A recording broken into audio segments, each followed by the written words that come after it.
It was nearly a classic here at Adelaide. India winning the first Test match in Australia for the first time ever. Adam Collins and Harsha Bhogle. This is Crick Buzz at Stumps. It was on for a while there. Nathan Lyon, who was so stoic, 38 not out at the end there, batting with Josh Hazlewood. Did you think for a moment, Harsha, this could have been, instead of a wonderful victory, a terrible defeat? I didn't, Adam. At other times I might have, but this Indian team just seems to have this resilience and this fighting spirit. I just told myself, if you told the Indian bowlers 10 and 11 are batting, you've got 32 runs in the bank, will you back yourself to win it? And I think they'd say yes. But one of the reasons coming to Australia and winning in Australia is so difficult is what you see on the score sheet is not on the card, is not what you get on the ground. You always get much more. I've often talked about how Australia seemed diffident, how they seemed too defensive. Now, come the last day, everything's stacked against them. I thought Australia showed a lot of spirit. I don't think they had the same ability that great Australian teams in the past have had, but they showed great resolve. And that is why I thought this Indian bowling unit just rose a few notches in my eyes. Whether it was Ishant, whether it was Shami on day 4, whether it was Ashwin wheeling away, and the mighty Bumrah. Gee, Bumrah, you look at him, you don't think he's 7 Test matches old. Yeah, absolutely. Let's talk about the 2 dismissals in the first session. Even though the game was won in the middle session, it was the removal of Travis Head, a searing bouncer there from Ishant Sharma, and an almost unplayable from Bumrah to Shaun Marsh. He had to follow it with his hands. It was that kind of delivery, just top class. And Ashwin at the end, and obviously Shami making a contribution to pick up Mitchell Starc as well, just as he was looking dangerous. It was a true team effort. It was. I mean, I thought that the wicket of Shaun Marsh was probably the clincher. Yep. But you know, early on, when you get a Travis Head who scored so many runs in the first innings, get out in the manner I've seen Indian batsmen get out to Australia in the past, you're fending, and it told me that India were going to come hard at Australia. That ball that Ishant Sharma bowled, the way he bent his back on that one, and yet I found it interesting that Virat Kohli said after the fall of Cummins, I didn't think they had it in them, which means still Cummins came along.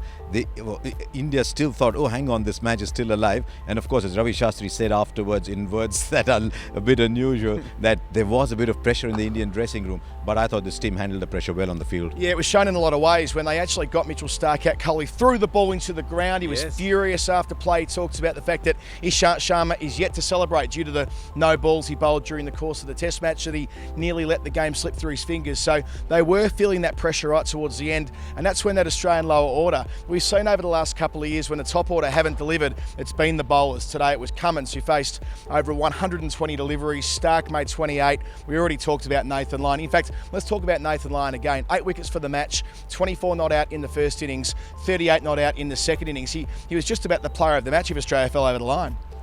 Yes, because I mean, that was a lion-hearted effort to pick up 6 wickets, but you expect Nathan Lyon at Adelaide to pick up wickets. Yes, 8 wickets for the match. If you had said he's going to get 8 wickets before the start of play, you said, yeah, maybe. Yep. But with the bats there towards the end was fantastic. And I mean, I hope Australia doesn't come hard on Josh Hazlewood. Hazlewood is only number 11, but I thought Nathan Lyon was one of the stars. I mean, at the end of the game, you give points, don't you? You give 3 to 1, and you say, right, who are your 3 players of the game?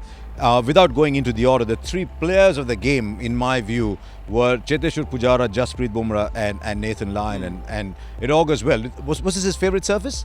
He says so. I mean, a lot of players love playing at Adelaide. Virat Kohli was asked after play about his love affair with Adelaide, and he reflected on the fact that this means almost more than those twin hundreds here 4 years ago and his first 100 in Test cricket. You can see why, though, because I think he's reached a certain level where he's found peace with himself as a batsman. He's realised he's got a place in history, but he so hard, desperately wants India under his leadership to be seen as Kohli's Indian team that does well. And so this win was so important for him. He'll savour this. If India win this series here, it'll be the high point. Forget all the runs Kohli scored. It sets up a really wonderful series. Australia, the underdogs, 1 down going into the Perth Test match at the new Perth Stadium. Never seen a Test match there before. How will India carry the favouritism tag? I mean, I know they're the top-ranked side in the world, but it's not often they come to this part of the world and they're expected to win. They say you don't get tired when you win, but I think India will just rest and relax. I think the physios will have a lot of work to do on them, because the masseurs will have a lot of work to do on them, because slowly as it sinks in, the tiredness will come in. But I think when they go to Perth, they almost wouldn't mind a spicy track. It's got a reputation of playing like that because they think that they've got this Australian batting covered with their bowling. So yes, but but Adam, it just takes me back, this win.